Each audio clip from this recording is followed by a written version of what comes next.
गंजाम जिला पोलसरा ब्लॉक कार्यालय ठारे जून 9 तारिख सोमवार दिन मेगा भत्ता बंटन शिविर अनुष्ठित हो जाइछि।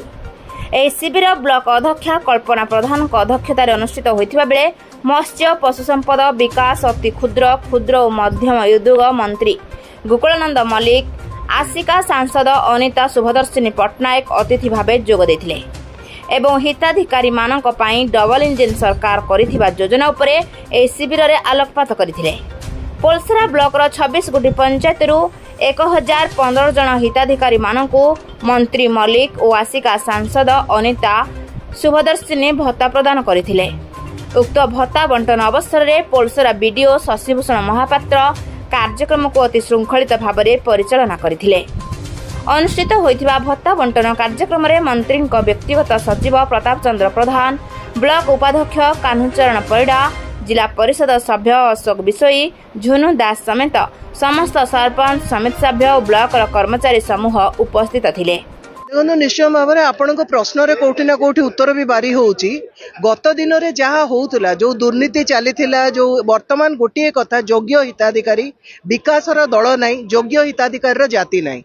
तेणु दल मत निर्विशेष जमती आज आम ये पोलसरा विधानसभा रे माननीय मंत्री उपस्थित थे, समस्त एठिकार स्थानीय नेतृत्व उपस्थित थे। समस्त उपस्थिति रे समस्त को पचरा जाए योग्य हिताधिकारी को बछाई कौटी ना कौटी माननीय प्रधानमंत्री माननीय मुख्यमंत्री जो जनहिताधिकारी योजना सेटा केमिति शेष प्रांतर शेष लोक पाखे पहुंचो लक्ष्य गोटे अंचल विकास। देखु आज देखा पोलसरा पंचायत समिति पाई गोटे खुशीर दिन, दीर्घ दिनर अपेक्षा करिथिबा अनेक बुढ़ा बुढ़ी वार्धक्य विकलांग एवं विधवा जहाँकि पाखापाखि एक दिव्यांग पाखापाखि 1011 खंड भत्ता आज दिया जाइछि। आज पंचायत समिति अध्यक्ष उपस्थित रे एमपी महोदय उपस्थित पंचायत समितिर समस्त सरपंच समिति सभ्य आमर जिला परिषद वाइस चेयरमैन समस्त आज एकत्रित हो पोलसरा निर्वाचन मंडल योग्य हिताधिकारी को आज भत्ता बंटन कराई।